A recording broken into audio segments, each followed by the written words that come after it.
Žiemgalos centras, urbanistikos paminklas, Lietuvos-Latvijos pasienio miestelis, Pakruojo rajono savivaldybės ribose. Gotikinio stiliaus aikštė iš visų pusių supa istoriniai pastatai, dvi karčiamos, vienoje iš jų įkurtas muziejus Žiemgala, Romos katalikų ir evangelikų liuteronų bažnyčios, seni raudonų plytų namai, o pačiame aikštės viduryje auga didžiulis ąžuolas. Jo aukštis siekia 20 metrų, apimtis 3 metrai. Šią vasarą Vienybės ąžuolas buvo pristatytas kandidatu į aplinkos ministerijos organizuoto Lietuvos metų medžio rinkimus. Iš konkursui pasiūlytų 53 medžių jam skirta 3 vieta. Su tuo jį ir sveikinam. –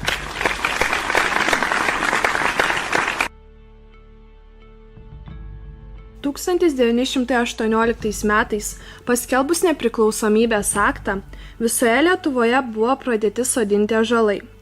Tuo metu Žymelyje gyveno 4 religijų ir 4 tautybių žmonės – lietuviai, latviai, žydai ir rusai. Aikštėje vykdavo didžiuliai turgus. Taip ją visi ir vadino – turgaus aikštė. Kai prekeiviai išsiskirstydavo, jaunimas čia žaisdavo futbolą. Aplink aikštę buvo žydų namai, parduotuvės ir spiriami kamuoliai lėkdavo tiesiai jų langus. Susivieniję visų tautybių Žymelio gyventojai 1923 metais, gegužės 1, nutarė aikštės viduryje pasodinti ąžuoliuką, tikėdami, kad vaikai ir jaunimas jį saugos. Ąžuoliukui ir aikštei tą dieną buvo suteiktas Vienybės vardas. 2013 metais Žymelio seniūnija organizavo Vienybės ąžuolo 90-mečio pagerbimo šventę. Stiprybė semiamės iš ąžuolų. Graži šventė buvo, tačiau tada senieji žymeliečiai pradėjo ginčytis dėl ąžuolo amžiaus. Pirmasis ąžuoliukas buvo pasodintas 1923 m. gegužės 1 dieną. Pasodintas nederlingoje smėlio žemėje, pirmasis ąžuoliukas taip ir neprigijo. Tada ūkininkai atvežė 10 vežimų gerų žemių ir pasodino kitą ąžuoliuką. Jis galėjo būti pasodintas apie 1926 metus. Prie ąžuolo ir po ąžuolo tradicinė žmonių susitikimo ir susibūrimų vieta. Čia vyksta įvairūs renginiai. Prieš didžiąsias metų šventes ąžuolą aplanko žaliaskarė draugė. Čia vyksta graži kalėdinės eglės įžiebimo šventė. Ąžuoliuko vardu jau 50 metų vadinamas Žymelio vaikų darželis. Galima daug diskutuoti dėl ąžuolo amžiaus ir istorijos. Čia gyvenantys žymeliečiai jaučia, kad jo šaknimis ir šakomis teka Žiemgalos žemės syvai. Žemės jungiančios dvi baltų tautas. Amžių tėkmėje visko buvo, tačiau ąžuolas savo misiją atliko, suvienijo tautas, kurios kiekviena turėdama savo kalbą, tikėjimą, kultūrą, tradicijas gražiai tarpusavyje sugyvena. Tegul saugo vienybę baltų tautų šis pagoniškas šventas medis, į žmonių atmintis, dabartis, puošmena, į Žymelio istorijos veidas.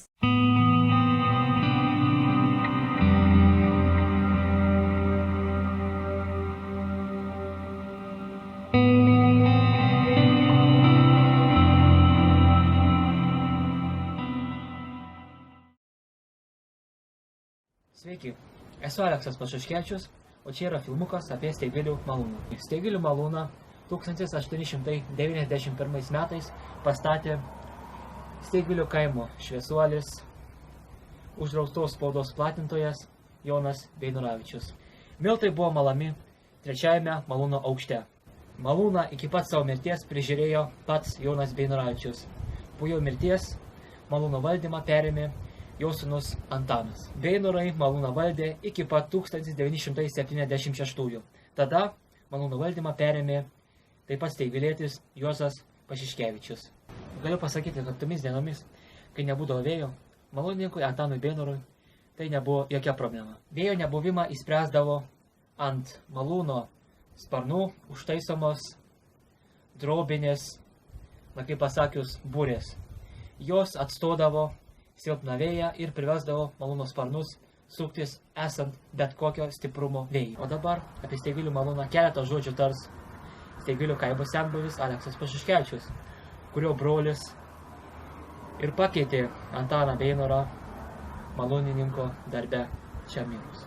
kai būdavo labai stiprus vėjas, kitiem malūnam nulauždavo sparnus, ištraukdavo iš vidurio buon, užtegvėlė malūns atlaikė vos negans ir išliko nepaliestas.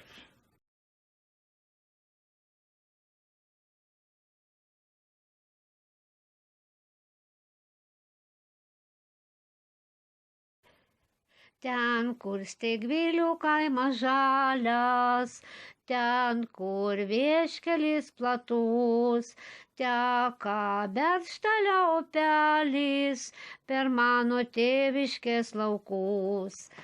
Ten, kur linai mėlynai šviečia, ten, kur vis pluša mūsų tėvai, ten nuo pat laikų senųjų malūnas stūkso išdidžiai. Nei vėjai jo neliečia, nei audros jo nedrasko ir net laikas nei negali nuskriaus didvyrių mūsų visų.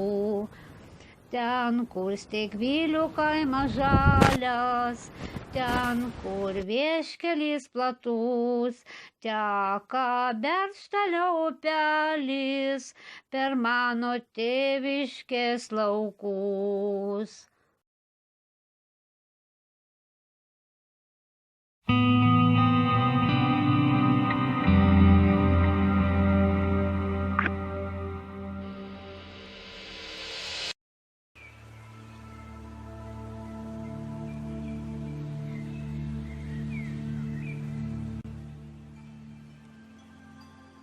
Mažeikių rajone, Daubarių kaime, prie Viešėtės upelio stūkso 2 piliakalniai, kurie yra respublikinės reikšmės archeologijos paminklai.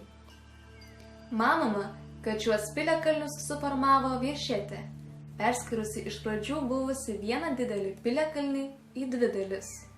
Mažesnioji piliakalnio dalis likusi kairiajame, o didesnioji dešiniajame Viešėtės krante. 1997 metais abu piliakalniai ir šalia jų buvusios gyvenvietės įrašyti į Lietuvos Respublikos kultūros paveldo objektų registrą. Mažesnysis piliakalnis yra Viešėtės kairiajame krante, 150 metrų į pietus nuo pirmojo. Išliko 8 metrų aukščio kalvos dalis, kuri yra nupjauto kūgio formos. Piliakalnio vakarinėje papėdėje rasta gyvenvietės liekanų. Didesnysis piliakalnis yra Viešėtės dešiniajame krante. Tai pailga 7-9 metrų aukščio kalva, kurią iš pietų ir pietvakarių juosia Viešėtė, iš šiaurės pelkėta pieva, o iš rytų bei pietryčių apima sausesni laukai. Piliakalnio aikštelė ovalo formos, apardytais pakraščiais. Jos šiaurės rytinis galas kiek platesnis ir truputį žemesnis už likusioje. Pietrytinėme gale yra buvusi medinė gynybinė siena. 1975–76 metais abu piliakalnius tyrė Istorijos institutas. Tyrimams vadovavo Vytautas Daugudis. Tyrimų metu piliakalniuose ir šalia esančiose gyvenvietėse rasta nemažai archeologinių radinių. Manoma, kad šiose vietose yra buvusi senoji Viešėtės gyvenvietė, kuri minima 1253 metais Livonijos ordino ir Kuršo vyskupo žemių dalybos akte. 2008–2009 metais buvo atlikti piliakalnių konservavimo darbai. Sutvirtintas vieno piliakalnio Viešėtės upelio ardomas šlaitas, iškirsti krūmai ir išretinti želdiniai. Lankytojų patogumui apie piliakalnius įrengti pėsčiųjų takai, užlipti jų viršūnę galima laiptais. Viešėtės krantus sujungė medinis tiltas. Prie piliakalnių įrengti suoliukai ir informacinis stendas, automobilių stovėjimo aikštelė. Abu piliakalniai nuolat lankomi. Kasmet čia Mažeikių folklorinis ansamblis Elksna rengia Baltų vienybės dieną ir rudens lygiadieninio apeigas. Šiais metais ant piliakalnių apeiginę šventę surengė ir mūsų gimnazijos gimnazistai. Žvelgdami į Viešėtės upelį krentančius rudeninius lapus ir vandens srovės nešinus tolyn, susimąstome apie savo protėvių gyvenimą šiose apylinkėse ir paliktus pėdsakus ateities kartoms. o mūsų tikslas – juos išsaugoti.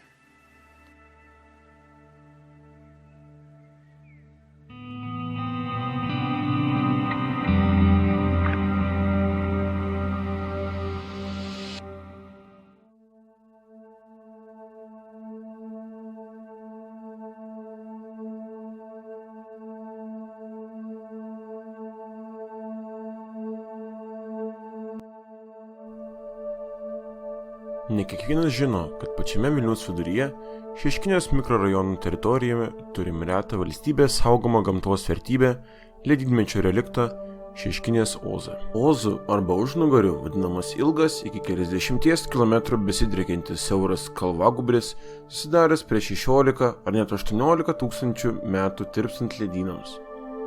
Ozas susidarė iš sąnašų stambiame ledo plyšyje.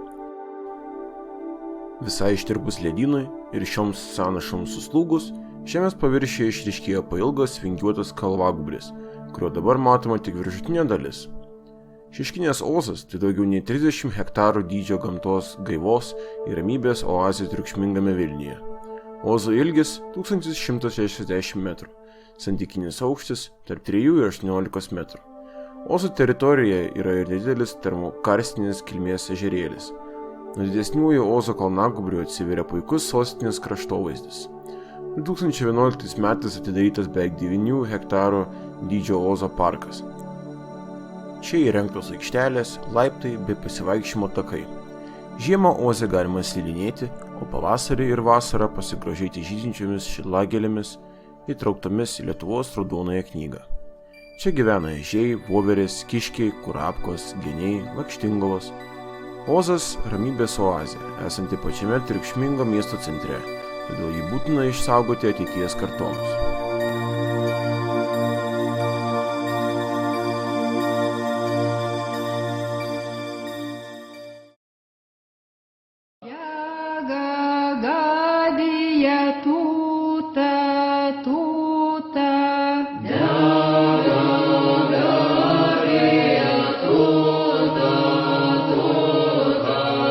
Dar pagonybės laikais aukštuma buvo laikoma šventa vieta, apgaubta ypatingos pagarbos. Ten būdavo įrengiamos alkavietės ir deginama šventa ugnis, atliekamos dievų ir deivių garbinimo apeigos. Senvagės gimnazija, įsikūrusi Šeškinės Ozo papėdėje, turi senas etninės kultūros tradicijas.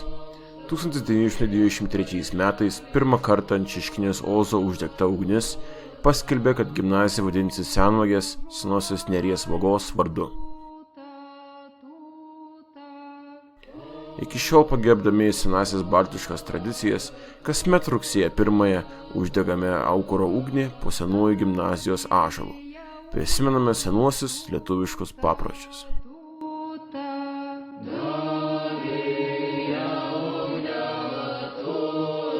Su jumis buvo Vilniaus Senvagės gimnazijos mokinys Matas Vidalauskas.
Jiesios kraštovaizdžio draustinis įkurtas 1960 metais.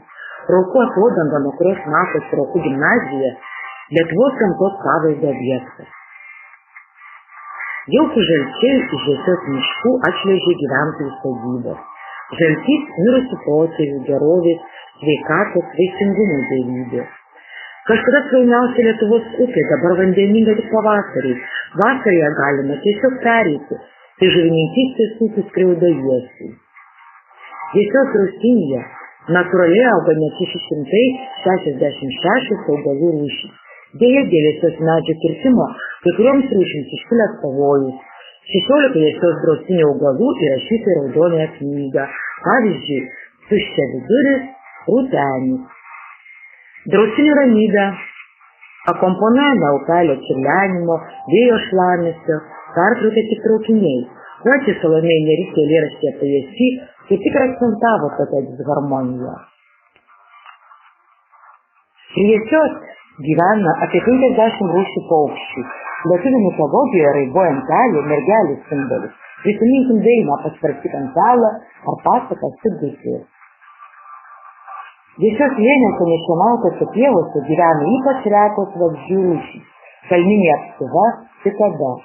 Draustinis kaip rojaus sodas atrodo pavasarį, kada pražysta įvairiaspalviai efemeroidai. Rūteniai, klukės, išpapinės, žvaigždutės, švitriešiai. Jiesios gyvūnų ramybę trikdo gyventojai, mėgstantys vaikščioti su palaidais šunimis. Jie išbaido stirnas, laputes, kiškučius, tik ežiukai nebijo pavojų. Pažadinti jie lyg ir praranda orientaciją, tai miršta saugumą, bet galiausiai susiriečia į dykų kamaliuką ir vėl saldžiai užmiega. Nieko nuostabesnio prie Jiesios tūkstančiame linksmės kalne nerasi už baltažiedžių plikių kilimų. Jie primena pusnynus. Jauku vaikščioti linksmės takeliais po baltųjų anemonų sniegynus. Šaltosios anemonos Jiesios pavasarinis nuometas. Žydint baltosiam plukėm, juose panašių nuotaka. Į skardžią sieną įsikibusios ąžuolo šaknys. Nuo linksmės kalno atsiveria kaltinės gyvenvietė ir Jiesios statomi namai. Šiemet nesužaliavo ąžuolas ant skardžio kraštas. Jis liko paminklu buvusiam Jiesios grožiui.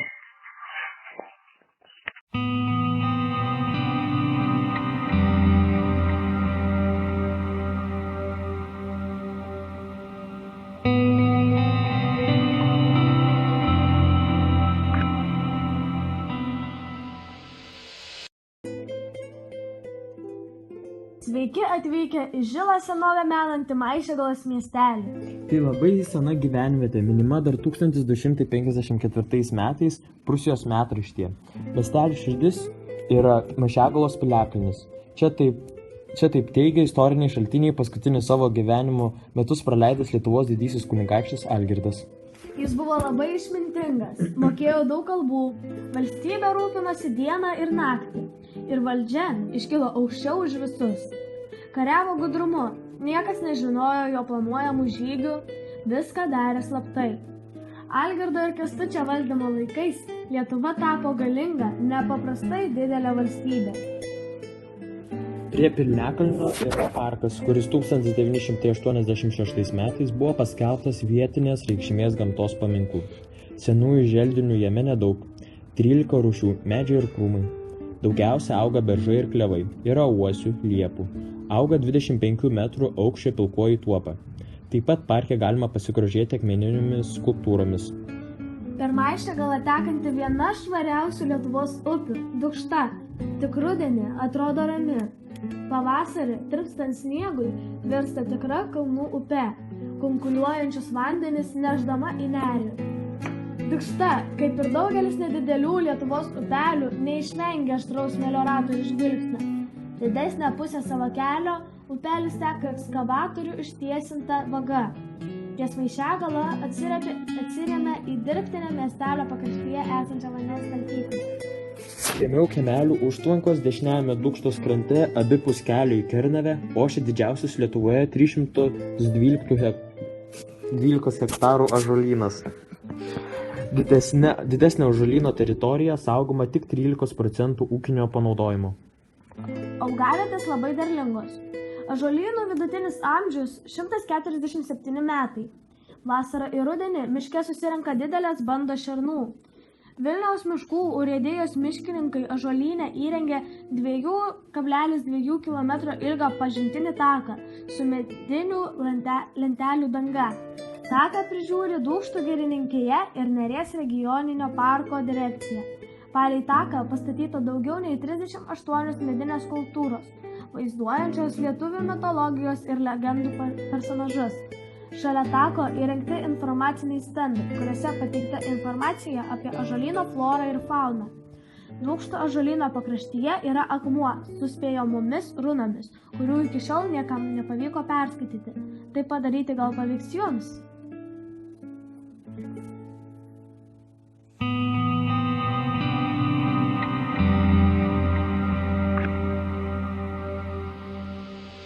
Paberžės Vardenės gimnazija nusprendė dalyvauti projekte Kelionė per Lietuvą, kadangi mes esame labai istorinė vietovė ir mūsų apylinkėse labai daug ir istorinių ir gamtinių paminklų.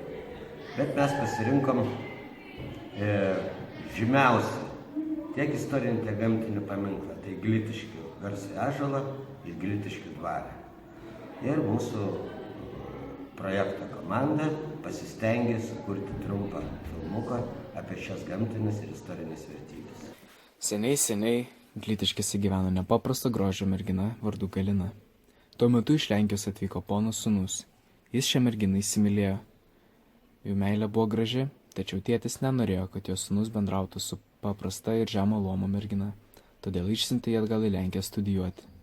Prieš išvykstant jis jai padovanojo baltą žirgą ir liepė jį prižiūrėti, auginti ir saugoti, kol jis sugrįž. Praėjo daug metų, tačiau jis nesugrįžo. Mergina atsisėdo ant šio žirgo ir išjojo į pelkes. Ir dabar žmonės sako, kad toj vietoj vaidenasi besiganantis arkliai. Sveiki atvykę į mūsų Glitiškių dvarą, kuris anksčiau priklausydavo Jelenskių šeimai. Aš esu Margarita Čikolis, keramikos studijos vadovė. Ilgus metus dirbu šitam dvare, jau suėjo 20 metų ir surinkau daug įdomesnių dalykų ir istorijos apie šitą dvarą. Nuo praeities šitam dvare nieko jau beveik nebeliko, bet yra įdomių dalykų dar likusi.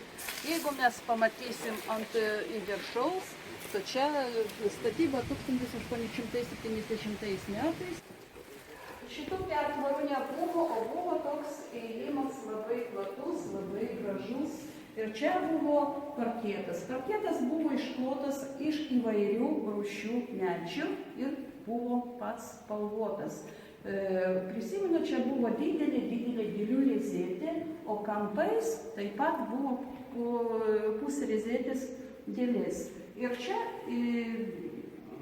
buvo tokios didelės ilgos durys, mes dabar matom užstatytos, tokių ilgių, iki šitos saulutės. Ir buvo įėjimas į aktų salę, į balių salę. Iš šitos balių salę galima buvo tiesiai išeiti į ežero pusę laiptais, kur paskui ten iki dabar dar teka vanduo, o ten anksčiau stovėjo liūtų galva ir ten tekdavo vanduo.